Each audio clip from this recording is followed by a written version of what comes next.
Assalamualaikum warahmatullahi wabarakatuh. Yang terhormat Bapak Muhammad Hafi Alfa selaku dosen pengampu mata kuliah bisnis startup. Saya dari kelompok 5 ingin mempresentasikan materi dari Detik Tenang.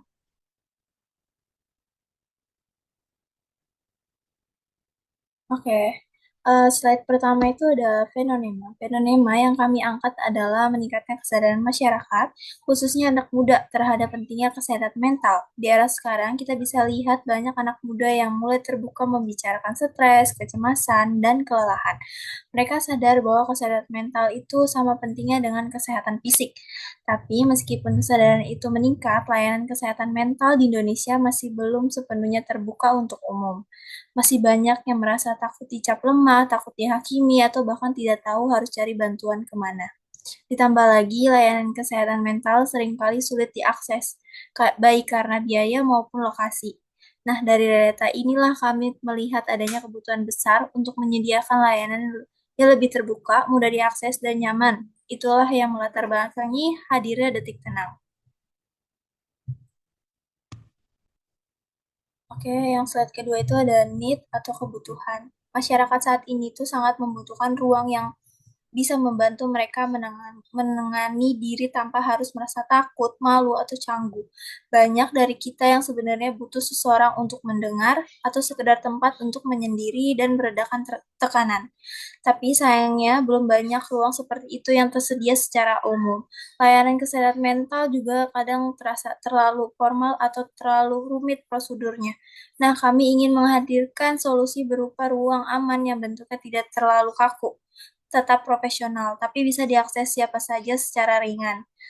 Jadi kalau sedang mengalami stres ringan atau butuh tempat buat tenang, orang bisa datang ke Detik Tenang tanpa harus merasa seperti sedang berobat atau menjalani terapi yang begitu berat.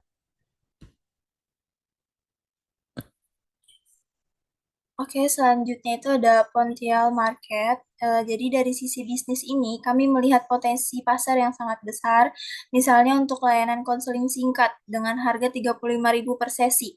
Jika digunakan oleh 200 orang tiap bulan, selama setahun bisa menghasilkan 84 juta per tahun. Lalu untuk sesi relaksasi terpandu yang harganya 20.000 per akses, jika digunakan 250 pengguna per bulan, itu bisa menggunakan 60 juta setahun.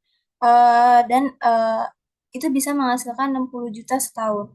Dan untuk layanan modul edukasi interaktif, jika harganya hanya 10.000 per akses dan ada 300 pengguna tiap bulan, bisa menghasilkan 36 juta setahun. Jadi, total potensi pendapatan dari tiga layanan utama ini bisa mencapai sekitar 180 juta dalam setahun dan ini belum termasuk ekspansi dan peningkatan jumlah pengguna di masa depan. Angka ini menunjukkan bahwa meskipun berbasis sosial, startup ini tetap punya nilai ekonomi yang kuat.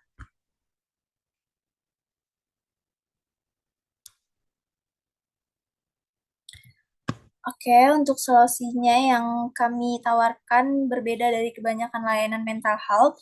Saat ini yang berbasis digital atau aplikasi. Kami menawarkan pendekatan hybrid atau yaitu booth kesehatan mental yang berbentuk fisik, tapi dilengkapi teknologi digital. Booth ini itu akan diletakkan di tempat-tempat umum yang strateginya mudah dijangkau. Tujuannya adalah agar siapapun yang sedang merasa tidak nyaman secara mental bisa langsung datang ke lokasi dan mendapatkan bantuan awal. Konsep booth ini tuh memberikan rasa nyaman dan privasi sekaligus memungkinkan pengalaman langsung lebih personal pada sekadar aplikasi. Jadi inilah inovasi yang menggabungkan pendekatan psikologis, teknologi, dan desain ruang publik.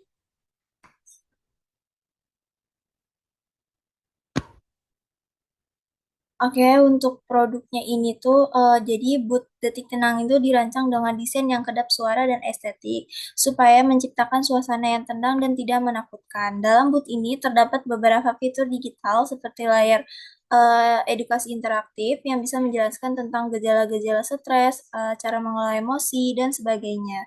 Selain itu, ada audio relaksasi dan kesadaran penuh yang bisa didengar untuk membantu menenangkan pikiran. Pengguna juga bisa mengisi prompt curhat, semacam jurnal ekspresif untuk meluapkan perasaan. Jadi kalau ingin bicara langsung dengan psikolog, ada layanan konsultasi langsung yang bisa dijadwalkan, baik secara offline di booth atau dari melalui aplikasi. Semua ini kami rancang supaya satu booth bisa memenuhi berbagai kebutuhan mental user dari yang ringan sampai ke langkah awal konseling profesional. Oke, selanjutnya di sini ada Sustainable Development Goals atau tujuan pembangunan berkelanjutan. Nah, Detik Tenang ini juga mendukung tujuan pembangunan berkelanjutan atau SDGs. Nah, dibagi menjadi dua. Yang pertama itu ada SDG 3 yaitu Good Health atau Good Health and Well-being. Yang ini tuh layanannya secara langsung yang memberikan akses kesehatan mental aman dan terjangkau bagi masyarakat. Nah, untuk SDG 12 yaitu Responsible Consumption and Production. Jadi kami juga ingin mempromosikan konsumsi digital yang lebih sehat lewat fitur seperti keedukasi digital atau detox digital. Kami mengajak pengguna untuk tidak terus-menerus terpapar konten negatif dan mengelola pengguna teknologi agar lebih seimbang dan positif.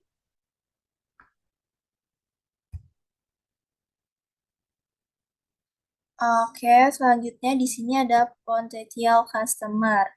Jadi kita sudah tentukan siapa target pengguna utama dari layanan ini. Secara demografi, kami menyasar mahasiswa, pelajar, dan pekerja muda di usia 17 sampai 35 tahun.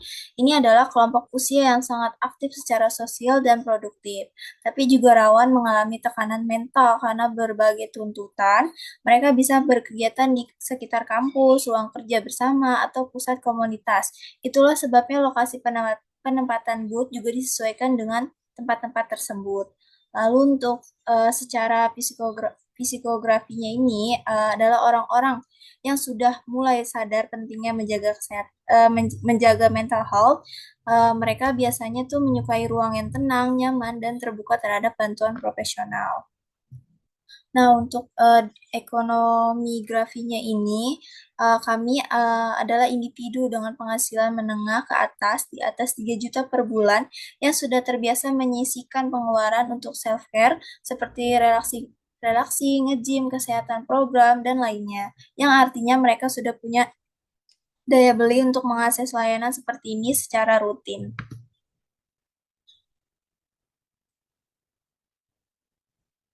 Nah, untuk distribution cancel. Untuk layanan ini sampai ke pengguna dengan cara yang tepat, kami merancang saluran distribusi yang strategi dibagi menjadi tiga. Yang pertama itu penempatan booth, yang dimana secara langsung di titik strategi seperti kampus dan ruangan komunitas ini penting karena makin dekat lokasinya dengan pengguna, maka semakin tinggi pula kemungkinan booth yang akan digunakan. Nah, yang kedua itu kerjasama dengan institusi pendidikan di komunitas. Jadi kerjasama ini tuh bisa dalam bentuk penyediaan ruang, promosi atau integrasi program kesehatan mental ke dalam kegiatan mereka tersebut. Oke, yang terakhir ada sosial media yang sebagai kanal komunitas dan promosi utama karena target pengguna kami sangat aktif di platform seperti Instagram, TikTok, dan Twitter.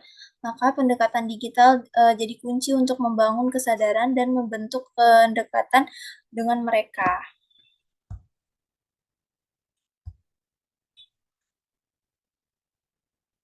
Nah, untuk hair selling ini tuh dibagi menjadi tiga. Yang pertama itu per session. Kami akan menyediakan sesi relaksasi gratis selama 15 menit bagi 50 pengguna pertama di setiap lokasi. Ini bertujuan agar mereka bisa mencoba layanan tanpa merasa terbebani biaya. Lalu yang kedua itu ada promo launching. Jadi saat peluncuran awal akan ada diskon 30% untuk sesi pertama di booth, termasuk layanan konsultasi singkat dan relaksasi terpandu. Lalu yang terakhir ada B1 Get One. Jadi kami juga akan adakan promo spesial seperti B1 Get One saat Hari Kesehatan Mental Dunia. Misalnya seseorang beli sesi konsultasi, mereka bisa kasih sesi gratis ke temannya tersebut. Jadi strategi ini tuh seperti bukan hanya meningkatkan minat awal, tapi juga mendorong penyebaran kesadaran secara organik. Nah, untuk scope marketnya ini, jadi untuk tahap awal kami akan fokus di awal di wilayah Jakarta dan sekitarnya. Lokasi penempatan booth akan difokuskan kedua area utama. Yang pertama itu area kampus, yaitu ada di Universitas Indonesia, Universitas Negeri Jakarta, BINUS University, dan Telkom University. Jadi kampus ini nih kami pilih karena punya populasi mahasiswa besar dan terbuka pada inovasi sosial. Nah, yang kedua itu ruang publik dan komunitas. Jadi seperti Taman Menteng, GeWorld, serta pusat komunitas lokal. Tempat-tempat ini tuh sering jadi pusat aktivitas anak muda dan jadi titik temu kreatif. Jadi sangat cocok untuk penempatan booth karena ramai dan relevan dengan target pasar tersebut. Nah, untuk marketing trade grace-nya ini, jadi dalam strategi pemasaran, kami akan menggunakan media berbayar di sosial media seperti Instagram, TikTok, dan Twitter. Tujuannya adalah untuk menjangkau target secara langsung di platform yang mereka gunakan sehari-hari.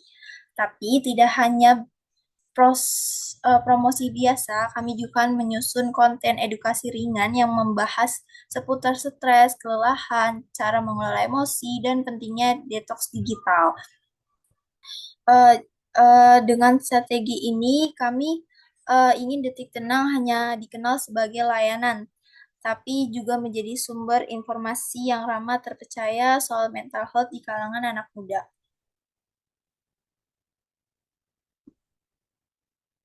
Nah, untuk expansion strateginya ini tuh dibagi juga menjadi tiga. Yang pertama itu menambah filter. Jadi itu kayak seperti journaling digital yang bisa digunakan di dalam booth atau lewat aplikasi dan audio kesadaran penuh dengan variasi konten relaksasi. Nah, yang kedua itu juga sisi penyebaran booth. Kami akan mengembangkan dua model booth tetap di lokasi permanen seperti kampus dan booth pop yang bisa hadir di event besar seperti festival, seminar nasional, atau pameran kesehatan. Ini akan memperluas jangkauan audiens. Lalu yang terakhir, kami juga kami juga akan membuka peluang kemitraan, khususnya untuk komunitas sosial dan psikolog lokal yang ingin membuka layanan seperti Detik Tenang di daerah masing-masing. Tujuannya adalah untuk menyebarluaskan manfaat layanan ini secara berkelanjutan dan lokal. Nah, untuk investment dan projection-nya ini tuh, jadi saat kami membuka peluang investasi untuk mempercepat pengembangan layanan Detik Tenang, dana akan digunakan untuk pembuatan booth, pengembangan sistem digital, pemasaran, serta pelatihan sumber daya manusia. Jadi dari proyeksi awal, potensi pasar yang eh,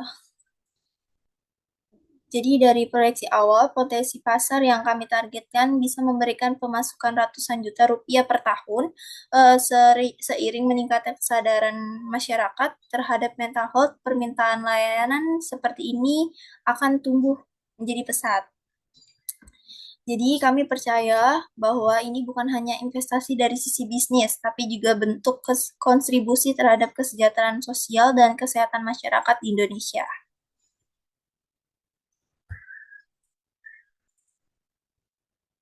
Oke, di sini ada tim dari kelompok 5 yang pertama itu ada Nura Aslia Safika, lalu yang kedua ada saya sendiri, Niken Ayu Puspaningrum, yang ketiga itu ada Nanda Syalika Azahra, lalu yang terakhir ada Laura Lucia Pakpakan.